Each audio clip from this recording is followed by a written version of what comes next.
That leads me to wanting to introduce to you a strategy that I'm hoping we can work on together. Have you heard of something called behavioural activation? No, I've never heard of that before. No? Okay. Behavioural activation is a strategy that is used commonly in depression treatment to help reintroduce activities that bring us pleasure and a sense of achievement. Things that might have dropped off as a result of us feeling depressed and lacking in interest and motivation. So it's a way of us strategically bringing some of these activities back into our lives. How does that sound to you on first impression? I'd love to know how to do more stuff. I feel like I've been trying at that for a while and not having any success. So if there's a way to make that happen, that would be good. Yeah. And it certainly can be really discouraging when we try to put things into our lives. Oftentimes people come in and they say they've been told to, just do something, just do anything. Yeah. Have you heard those messages People before? say that to me all the time. They're like, oh my God, go for a walk and I don't know, just do stuff. And I'm like, it's not that easy. Yeah. At least it hasn't been for me. So yeah, absolutely. Again, it fits into what we know about depression. We haven't got that energy or that motivation to do it. How does it feel for you when you hear those sorts of messages? It's really frustrating because I don't know. I'm just like, do you think I haven't tried that? Like, I don't know. I don't think people get how hard it is and how exhausted I am every single day. Like, it's so hard to do stuff. Totally. It's frustrating. Yeah, absolutely. It's really frustrating to hear, especially when it really, misses the point about how much effort that you're trying to put in at this point. Yeah. So behavioural activation is not trying to convey the message of just do something or just do it. When I say it's a strategy, that's what we're trying to do. We're trying to be strategic about the little energy and motivation that we have and to choose the activities that are going to be the most meaningful to us, that are going to have the most impact on our mood. In some ways, I kind of like to think about it as what are the activities that can give us the most bang for our buck? Does that make sense? Yeah? Okay. So the idea would be that we would be working together to try a lot of different activities to see which ones tend to have a positive impact on your mood. And also in that process, we might discover ones that aren't as reliable in changing or improving your mood. And to do this requires a little bit of curiosity, I suppose, from both of us to explore. Some activities might be things that you used to do, some might be completely new. And in that process, as I mentioned, we might encounter ones that we think, that completely didn't work for us. Is that something you might be willing to give a go? Yeah, sure. Yeah? That's okay. Fine. Again, I really appreciate that you're so willing to have a go at this.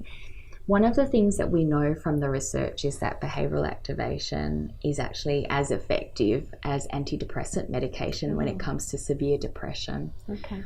So whilst this idea of reintroducing activities into our life can sound quite simple, it's actually a really powerful strategy and something that we're going to spend our treatment working on together. Okay. So to start off and to get the creative juices flowing, I've got a worksheet for you that I was hoping we could fill out to plan some activities in your coming week. Right. Okay. Is that something you'd be willing to have a go at together? Yeah. I don't know where to start. Like, I'm not doing anything at the moment, so I don't know if you have some ideas for what I can plan or what I can do. So yeah. Well, I'm glad you asked because I definitely have a few strategies up my sleeve. Good. So let me pull out the worksheet. Okay. Yeah. Okay. There you go. So you'll see on the left-hand side, there's some space for you to plan activities. And on this worksheet, we've got space to come up with 4. By the end of treatment, ideally, we'd be doing at least one of these activities once a day. Oh, wow. Okay. Yeah. At the moment, that can sound like a stretch, like a leap. And we'll do it in a way that helps you to feel supported and helps you to feel confident that you can maintain it on your own. The reason why we encourage daily behavioural activation is mean, if you think about the chemical antidepressants that we take, if you were to go to your doctor and say, okay, I'll maybe take my medication on Monday, Wednesday, maybe Friday, how do you think that would go? Yeah, like my doctor said I take medication. He said you've got to take it at the same time every day to make sure that it works the way it's supposed to. So that wouldn't work with that kind of thing. Exactly. Our medications only work if we're taking them regularly.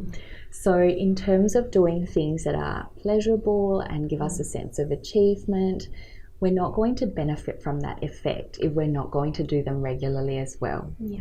So one of the things that we like to describe when we talk about these behavioural activation tasks is we call them behavioural antidepressants. Okay. In the same way that you take your chemical antidepressants daily, we also want to be doing our behavioural antidepressants daily as well. I thought we can start there then, in terms of thinking about whether there were things that you used to do that you enjoyed doing that might have dropped off your schedule since you've started to feel depressed.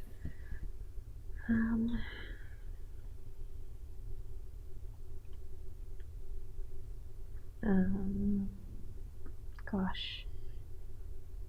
Well, I guess when I saw my friends on Friday, I realised I barely see my friends anymore, and I did actually have quite a nice time with them. I didn't feel like going out at the time, but it was quite nice to see them, and I have kind of stopped doing that. So Okay, so catching up with friends. Yeah. Is that something you might be able to organise for this coming week? Maybe not like a dinner like that. That seems kind of big, but I guess the friend Sarah who called me on Sunday, she sort of said, if you want to do something soon, let me know. So I guess I could message her and see if she wants to catch up for coffee or something. Great. I really like that specificity. So let's pop that down, calling Sarah or sending her a message to catch up for coffee.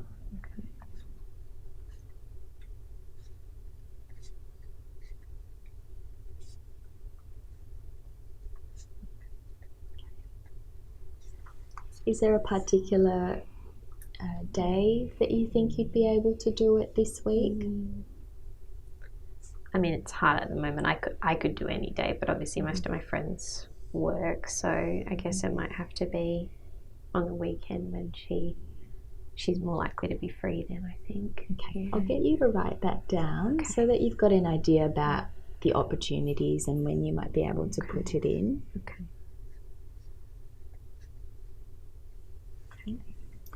The reason, Olivia, that we want to get as specific as possible is so that it increases the chances that we might be able to get it done.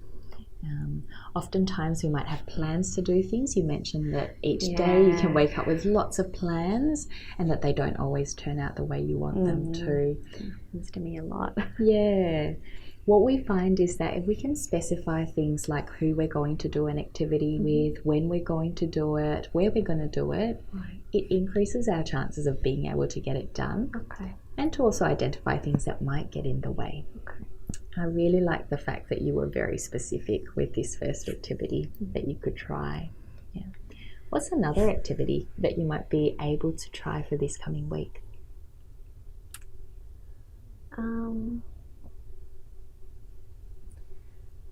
I used to I have a guitar in my cupboard.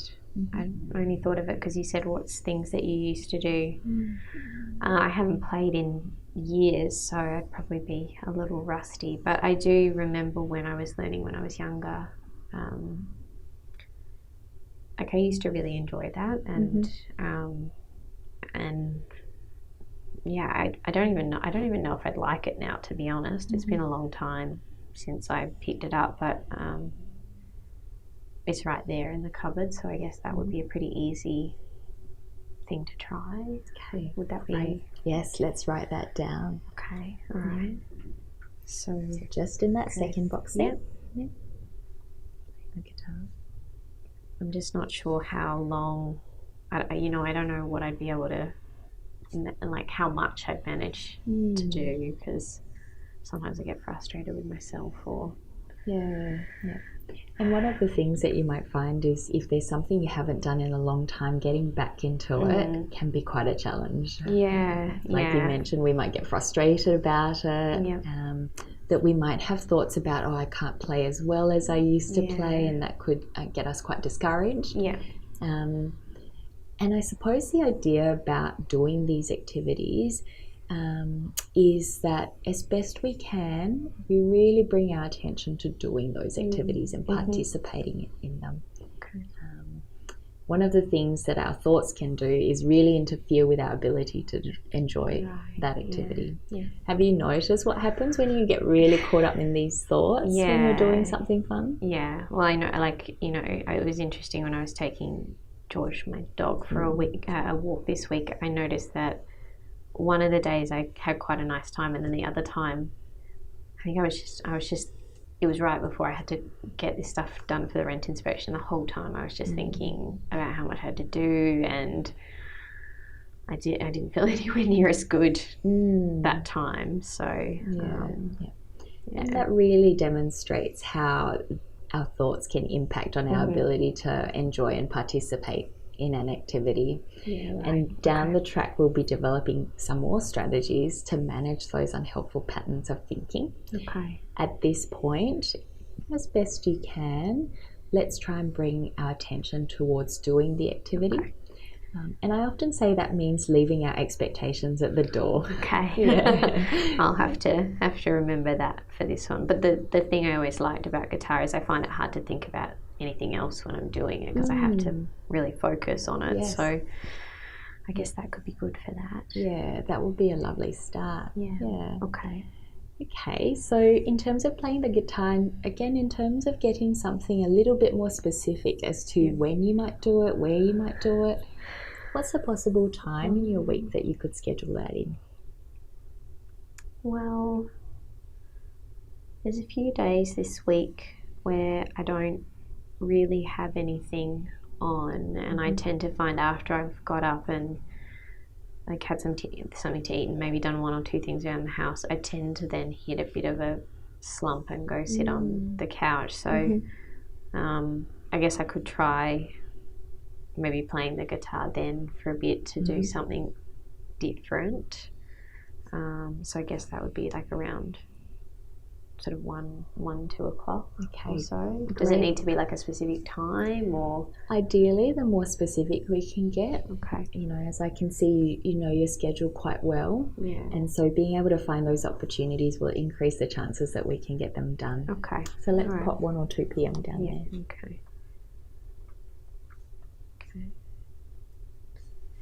Now, with playing the guitar, is that something that you plan to do a few times this week, or just the one time this week?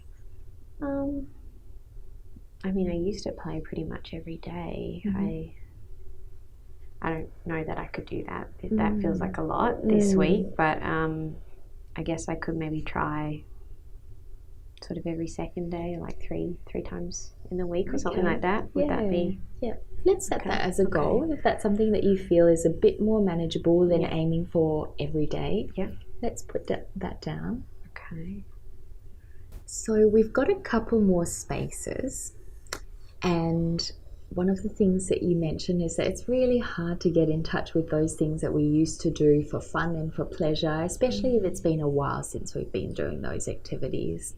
One of the things that we find helpful then is to have a few options available to us. By a few, I've got about 365 of them on the list. So my colleagues have, I guess, put together quite a few different ideas in a fun activities catalogue. It can look a little bit overwhelming to start with. I know. I guess it goes to show that different people are interested in different things, and there's no right or wrong activity to be doing. So this is really an opportunity to just get the creative juices going and get in touch with some of the things that we might have been wanting to do for a long time, or perhaps that we had enjoyed in the past but no longer remember that we enjoyed it. So just in terms of time for today, maybe I'll get you to read through the top 20 Okay. And see whether, I've got a highlighter there, so you can see whether there are any that tickle your fancy. Okay. That you might be willing to try either this week or in future weeks when we continue working on this. Sure. Okay. Were there any from that top 20 that stood out to you as things you'd be interested in trying? Well, there's one in here, sending a loved one a card in the mail. I used to really love sending cards, and I guess I also kind of like doing, I used to like doing crafty things. Like, so I have this box somewhere of stuff to make cards and stuff. I haven't done it in ages, but it's my grandma's birthday in a couple of weeks. Oh, so brilliant. She always used to love when I'd send her cards. So I guess like that's one that I can kind of see myself maybe having a go at. Okay, well, that's pretty good timing. Yeah. Is the box something that you'd be able to dig out fairly quickly, at least within the next week? Like, it's just sitting in the top of my cupboard. I just it got to the point where I kind of couldn't be bothered, and I put it away. But it's not. It's fairly easy to get out. Okay, let's pop that down on your worksheet as a third possibility, so you can highlight that and then we can scribble it in. Okay.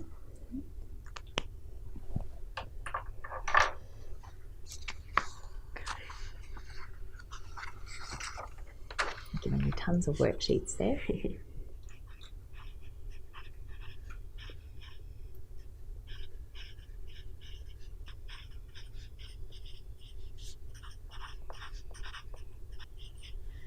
Right. Okay. And for that last box, I often leave it for an activity that we can do as required. So this is an activity that we can pull out pretty quickly when we notice that our mood has dropped and that we can use pretty much on the spot. So it might be that I'm going about my day, or I might be trying to run some errands and I notice that my mood has dropped. Is there an activity that you can get to fairly quickly that's quite easy to do that we can put as required behavioural antidepressant? Okay. Well, I always feel better when I like give George a cuddle. Like, would that be?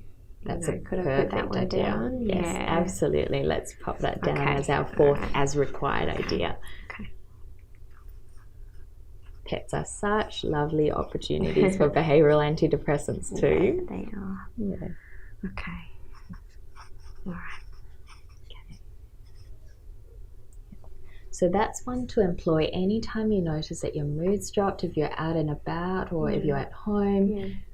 Give George a cuddle, or perhaps even look through if you've got photos of George on your phone. That's a good idea. That you can do that too. Yep. Okay. All right.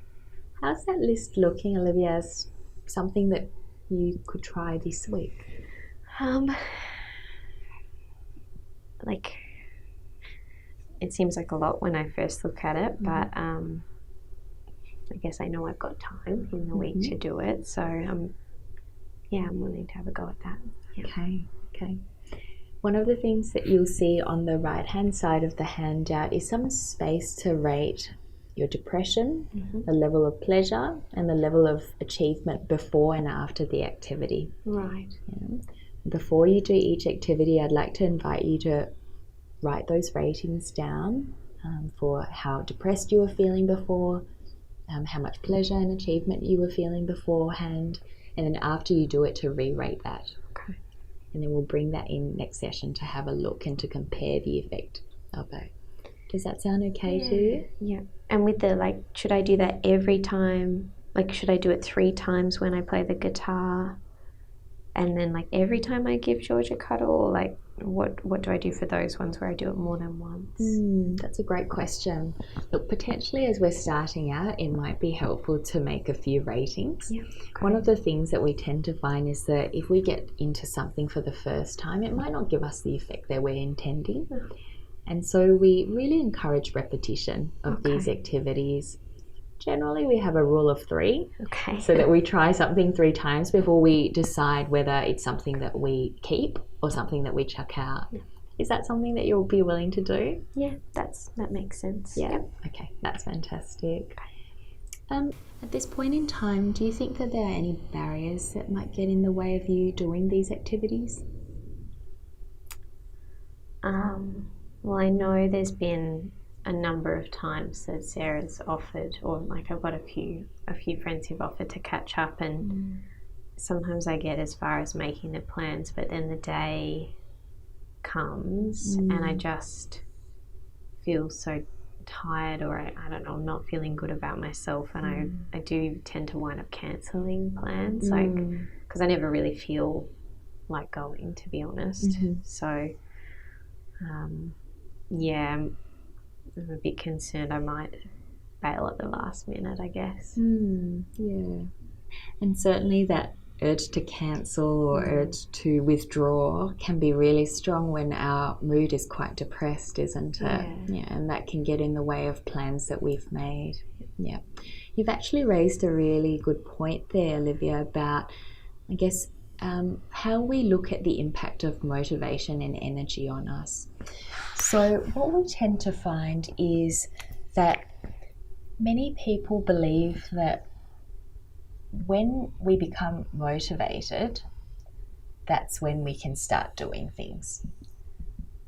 Have you ever found yourself saying, oh, when I feel more prepared or when I feel ready to do it, then I'll do it. I'll get round to it. That, you know, all that stuff, like I've got so many loads of washing and I've got to clear out the spare room, and that's what I've been saying for months now. Like, I like wait till that surge of motivation hits, and still waiting at this stage. Yes. So yeah. And if you had come in here wanting some help to be able to do those tasks and get on with those responsibilities, and I said, well, let's give it more time, let's wait a bit more and see if the motivation comes along, how do you think that will go? Well, like I said, it's been a few months now, so I don't know where it's going to come from, you know. Yeah, we'll probably be waiting quite a long time based on your experience and based on what we know about how motivation works. So whilst most of us believe that motivation comes before action, it's actually the opposite, that action comes before motivation. Right. So I'm curious to know whether there's been a time in which you might not have been feeling very motivated, perhaps quite tired and lacking in energy, yet you had something that you needed to do and you got started and in the end were able to finish the entire thing. Have you had an experience like that before? I think that's what it was kind of like with the rent, like cleaning for the rent inspection. Like I've been meaning to clean the house for weeks and just didn't because I couldn't be bothered, and I literally was forced to this last week because they were coming the next day. And I think once I got started, I was like, oh, kind of wished I'd done it weeks ago, because it just wasn't as bad as I'd been thinking it would be. Like, it was still a pain, but the getting started seemed to be the hardest part. And then once I was going, it was kind of okay. Yeah. And that's a phrase that we often hear, that getting started is the hardest part. Yeah. And that's a brilliant example of how when you had started doing some of the cleaning, that you were able to then keep going. Yeah. Did you notice anything about your motivation once you started doing it? Well, it does feel good to, like, because everything was like just such a mess, and then I'd see you know, I got one area kind of cleared, and seeing that makes me go, okay, well, that's something I've done, and it feels good to see that. So I guess that helps me keep going. Yeah. So, yeah. I often find that it's helpful to have personal examples like this where action has come before motivation, and it might almost become perhaps a small mantra that we can use. In this example, you've talked about being concerned that if you had a coffee date with Sarah and you started having, you know, ideas about cancelling, is there a way that you can bring this to mind? Well, I guess it's like the dinner on Friday is a really good example of that for me. Like, for the last few months, I just don't feel like, I never feel like going out with friends, but there's pretty much every time someone's dragged me out, I've felt better. So I guess I just need to remind myself, like, it'll be good once you get there. Like, you just need to get there, kind of thing. Yeah. And being able to remember why we're doing this, those positive effects that might come from it. Yes. And that action is often the first step before motivation can come along. Can be a few things that we might be able to try to see if that increases the opportunities that you have to do pleasant things in your week. I think that helps, because I thought if I didn't want to go, that was a sign I shouldn't go, whereas I think now I kind of understand, well, that's just the depression, so maybe that's not always the best way to decide whether it's a good idea or not to do something. So. Okay, so we've got a few things to give a go then in this coming week. Have you got any questions before we wrap up today? I don't think so. I think I'm pretty clear about what I need to have a go at. So, Yep, that's great. Well, I'm really keen to hear how you go with those activities. I'll see you next week then. Okay, thanks, Adam. Thank you.